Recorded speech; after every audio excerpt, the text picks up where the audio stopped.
We've all told ourselves a lie at some point that we needed motivation, right? That we needed motivation to go work out or to go for that walk or to track those calories or do whatever, right?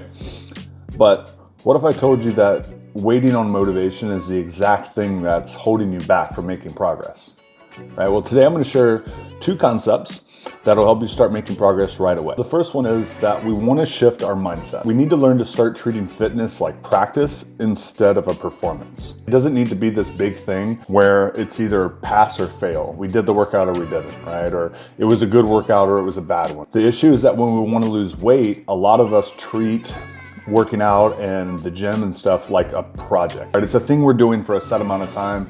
And then when I hit my goal, I'm just going to stop doing all of that, right?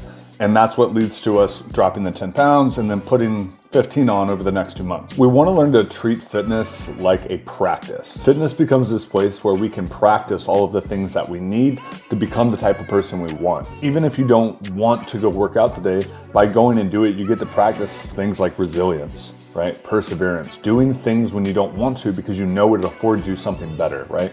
The point isn't to work out. The point is to be the kind of person that works out consistently so that the benefits of working out afford you the things you want. For instance, right now, I don't have a direct goal from working out. I don't have a specific body type I'm necessarily looking to change. I don't have any kinds of competitions. I'm not doing any kind of performance sport or anything right now. So there's no direct translation for me to be working through fitness to acquire anymore. But what it does do is, because I don't have motivation, because I don't have a direct goal anymore, when I go to work out, I'm hyper aware of the fact that I don't necessarily want to work out because it's not earning me anything in my head. But what it does do is it allows me to practice being the type of person I want to become, right? I'm not as persistent as I'd like to be. I'm not as resilient as I'd like to be. I'm not as consistent as I would like to be. Being consistent with my, tracking my calories, going to the gym, working out, doing whatever, it gives me an opportunity to practice the habits and the character traits that I'm trying to develop. So even if I don't want to go work out, I'm going to go do it because it allows me the chance to get stronger and to be more consistent and to, stand by my word. And when I say something, I do it. And these aren't things I want just for fitness, but that's the kind of person I have to become if I want to be a good husband, if I want to be a good friend, a good brother, a good son. I want to be building all of these character traits and these things because it's going to touch every aspect of my life. I'm going to get better at my job by developing resilience and consistency. I'm going to get better at, like I said, being a husband, being a son, being a friend, by having these traits. So why wouldn't I take the opportunity to not only develop all of those traits, but to also create a body that is resilient and strong enough to afford me everything else I want to do. I'm not working out for the sake of working out. I'm creating a body capable of withstanding life and being able to afford me to do all the hobbies and the activities and things I want to do and never have to sit on the sidelines or sit out, or I can't engage or do an activity because I'm exhausted or I'm hurting or I'm injured or whatever it is.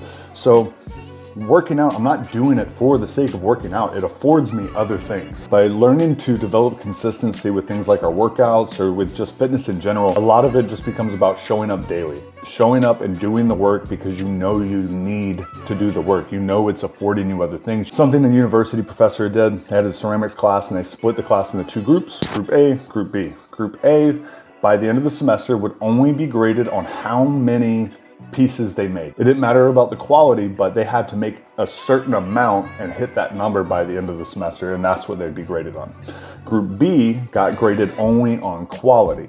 So it didn't matter how many they made. They could make only one piece if they wanted to, but they would get graded on that one piece, right? Whatever they developed by the end of the semester, that would be what they got graded on. So quality, or quantity in one hand, quality on the other, right? By the end of the class, Group A absolutely demolished Group B because they'd spent so much time just trying, right? They spent so much time making mistakes and learning from those mistakes and then developing that skill off of just raw volume of showing up and just doing it and not fixating on was it perfect or not. They weren't worried about the outcome. They were worried about just getting their reps in. And by the end of the class, they'd improved dramatically.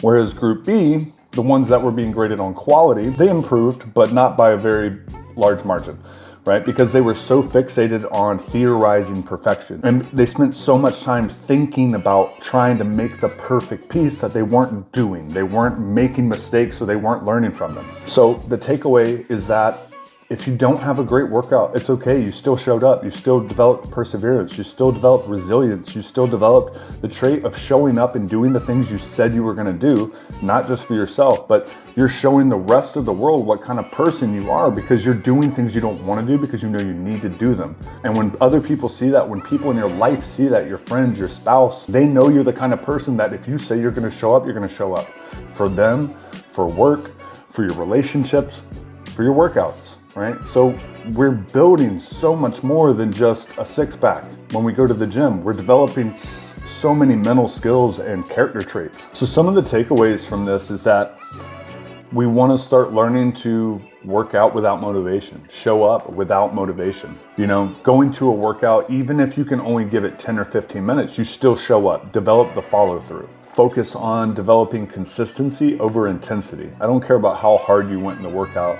Just develop the habit of showing up. And remember that mediocre action trumps perfect planning every day of the week. So I don't care how good your plan is if you don't do it. So if the first change was kind of about mindset and identity, now I want us to start learning to focus on systems over outcomes or tactics. So we want to learn to focus on the process and not necessarily the outcome. If I focus on the process, right? Because that is, you know, a lot of us, that's usually what starts this journey, is that we have this certain outcome we're looking for, like getting the abs or defining the body or dropping some body fat. But we know that's not going to happen by just doing a workout. Because you showed up to the gym for an hour doesn't mean it's magically going to happen. It is a series of outcomes that come from a series of inputs, a series of different routines and habits, right? The workout itself isn't going to do that. Just focus on one, showing up. And then when you're doing the workout, by getting better at each thing you're doing, by learning to take your time and have good form, right? By steadily improving your weights over time, adding resistance, adding reps, by doing these things, right? By improving the systems and the process, you will get the outcome you're looking for. Our system that we're developing is the collection of all of our routines and all of our habits, right? Just working out really well doesn't make you lose weight or change the way you look and feel. But if I take a really good workout regimen and I create that as a consistency in my life, right? My routine. And then I have a really good adjustment to my nutrition and I'm becoming very intentional about that. And I stack that on top of that. And then I start walking every single day, no matter what. And I stack that on top of that. And I get 8 hours of sleep, right? It's all of these things stacking on top of each other. It's all of these pieces working together that creates a system and a strategy as opposed to just one-off tactics. So I want us to be developing strategies and long-term systems that just kind of work for us and constantly push us forward and towards our goals and all the things that we're trying to get. Focus on the work. Focus on doing the work and the process and the systems.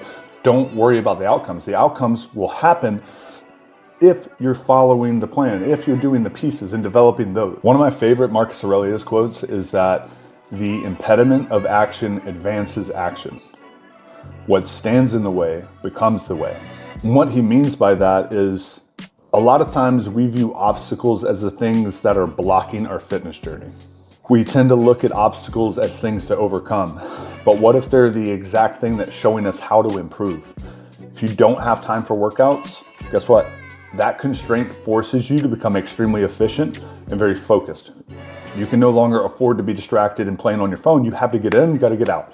That is helping you become efficient with your workouts, efficient with your time management, and keeping you focused and learning to stop distracting yourself. That's a good thing. If you have an obstacle of having bad knees, guess what? That's going to force you to get really good at form, develop strength, develop mobility. I see that as a win. The thing that you're viewing as an obstacle is showing you exactly what you need to do to improve, right? If you can't afford a gym, guess what? That's going to force you to get really good at home workouts and body weight exercises. If you don't have enough energy in the day and that's your excuse and that's your obstacle, guess what? That is your body directly telling you that you're not getting enough sleep and recovery. Hey, currently for the amount of things we're doing, And the amount of sleep we're getting, it's not enough. So we need to get a little more sleep so that we can feel good about doing these things and maybe even do a little more. Your obstacles are not blocking your fitness journey, they are your fitness journey. So for me, this manifested in, I've had bad joints for a good while now due to my military service and what I did active duty.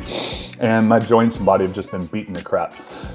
And this forced me to get really good at finding alternative ways to do a lot of movements. And I had to get really good at adapting these movements and modifying them and finding better ways to do them so that my joints weren't always aching and hurting or just keeping me from progressing. And what this did, because it forced me to focus on those things and really improve those particular skills, is I found much better ways to work out, extremely efficient movements. My joints don't hurt anymore. They're a lot stronger than they used to be. And because these movements became so much more efficient, my workouts got way shorter. I enjoyed them more because I could go a lot harder knowing I wasn't going to be there for an hour or an hour and a half. And I got way better results. And it also helped me develop a lot as a coach because I found ways to modify movements. And that was something I feel like I've always done extremely well with working with my clients. Is it made me very good at adapting the movements to them based on their body type and their needs or how they're feeling throughout the movement, and being able to modify those things up or down for them as needed. So it was a thing that originally was an obstacle. It hurt to work out. I wasn't having a good time. I was always way achier and sore than I should have been.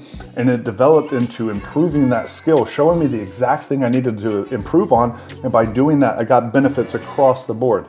I want you to pause for just a second with me before you leave and go on for the rest of your day. Not to make a goal, not to make a plan, but just to reflect. Take a single obstacle that's been on your mind, and instead of asking, how do I overcome this? Ask, what is this trying to teach me about what I really need? Sometimes the path forward isn't about pushing harder or doing more. It's about seeing what's already there, waiting to teach us something.